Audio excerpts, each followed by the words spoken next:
This is exciting. Emerson Drive is coming to Fort McMurray May the 11th at the Casman Center. Tickets on sale right now, rockandriver.com. I'll link to tickets as well at country933.com. You can also get them at the Casman Center box office. But all that hoopla aside, Brad Mates, the lead singer from Emerson Drive, on the phone right now. How you doing, Brad? I'm doing great, Jerry. How are you? I'm doing great. Now let's talk about touring, because you guys are not on the road right now, but you will be. Not your first trip to Fort McMurray, and being a Canadian country band, there's probably not too many places in Canada you haven't been. Well, you nailed it, man. We've pretty much been everywhere around the country at least a couple times, through Fort Mac a few over the years as well. So. Always good to get back up there. I know sometimes it's tough for a lot of acts to make it go up that far north, but hey, if you're born in Grand Prairie, you might as well go to Fort Mac too, right? Oh, definitely. But I hear a rumor you guys are a family band because your wife has a twin and is associated with the band too? Well, we figured we're not on the road enough together throughout the years, so fiddle player and myself actually ended up marrying sisters, if you can believe that. And now I get to see the fiddle player David at Christmas time, Thanksgiving, birthdays. I mean, it's pretty. It's not good. I love that. But speaking of family, does being on the road affect your family at all, there, Brad? To be honest with you, I think the last few years that we've gotten to a pretty nice place when it comes to, doing the amount of dates that we're doing now on the road. 7, 8 years ago, we were still doing, 220 dates a year, and we're down to about 60 to 75 dates each year. That makes a huge difference, when it comes to actually having a family and trying to balance, a career and a family life. So, I don't know. I've really enjoyed the last few years being able to, be home a lot with my wife and my son, and then also, head out on the road on the weekends and do something that we love as well, and that's playing music. Well, I know that your son is young. Do you ever get a chance to take him on the road with you? Not yet, and I tell you what, I mean, it'll be coming up here in the next year or so. But actually, this summer we got a date back home in Grand Prairie that we're doing, and we'll be up there for a few weeks anyway, just hanging out with the family. But that'll be his first show actually that he'll see his dad up on stage. So I'm looking forward to that. Oh, that's going to be a shining moment, I'm sure.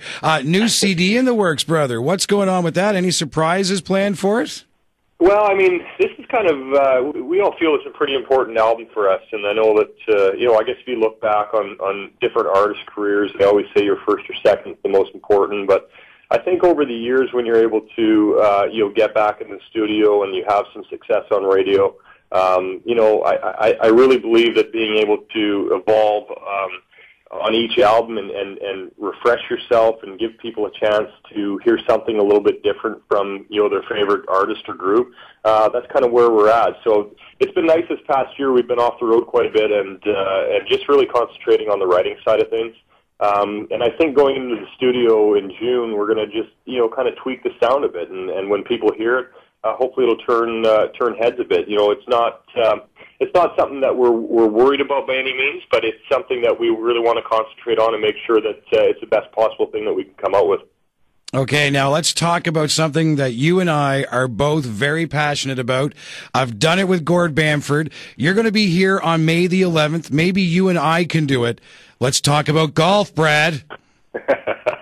Well, if you've been out with Bamford, then tell you what, he's a long ball hitter, but his short game's absolutely terrible. Oh, really? See, now, I've only gone to a driving range with him. We were hitting balls into the Atlantic Ocean, and I'll tell you, he is a power hitter. Well, he's got a little bit of weight behind him more than me, but I tell you what, it's all about second shots. You know that. Oh, definitely. But you have a golf tournament, Brad. What's that for, and what's going on with it? Well, we've actually done a tournament the last 4 years back home in Grand Prairie, and in conjunction with a concert that we do the night before at the college, and kind of two separate little fundraisers that we do. One is for the college, and we over the last 4 or 5 years we've been able to raise enough money where we've built a new wing off of the college at the end of the building that now holds a full-blown recording studio. So it gives it gives students and then anyone that's from the area, the Peace River, Peace Country area there, an opportunity to go to a place like Grand Prairie instead of traveling to Vancouver, Edmonton, Calgary, to get real experience in the studio. So that's something we've been pretty proud of over the last 5 years. And then the golf tournament, we raise money for Parkinson's research. All the money goes directly to the U of A hospital in Edmonton. And that hits home with me. My dad's had Parkinson's for 10 years now. So, just little things like that we've been able to, really be a part of in the last few years. And it sure makes a huge difference, in a lot of people's lives. And that's a big thing for us now. It's nice to be able to be recognized as a group that's, had a bit of success. It's a way better feeling to be able to give back to a place that has supported you from day one.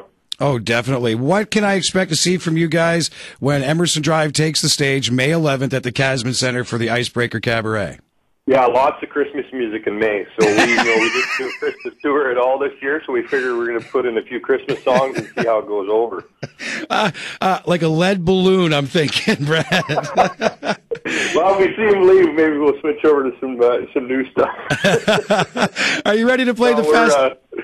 We're looking forward to it. I mean, obviously, songs that people have heard over the last 10 or 11 years, and going into a new album, we're going to be able to play probably 4 or 5 new things that, folks have never heard before. That's always an exciting time for us. It gives us an opportunity to see how a crowd reacts to, new music.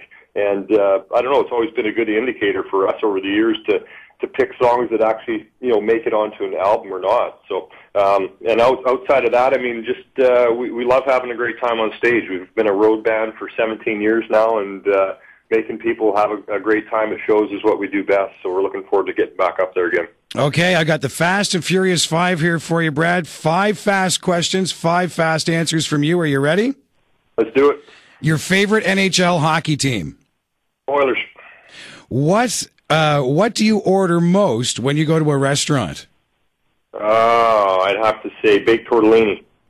When you go to Tim Hortons, what's going in your coffee? Double. Most influential teacher from when you were in school? Mr. Zaya. And what did he teach? He taught science, math, and phys ed. Wow, that's a big undertaking.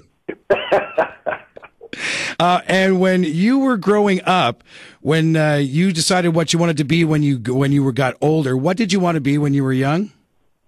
Oh, when I was younger, I think that the one thing that really stuck out to me was probably a carpenter. I was really close to becoming a carpenter before the band started up. So. Well, there you go. You can always fall back on that.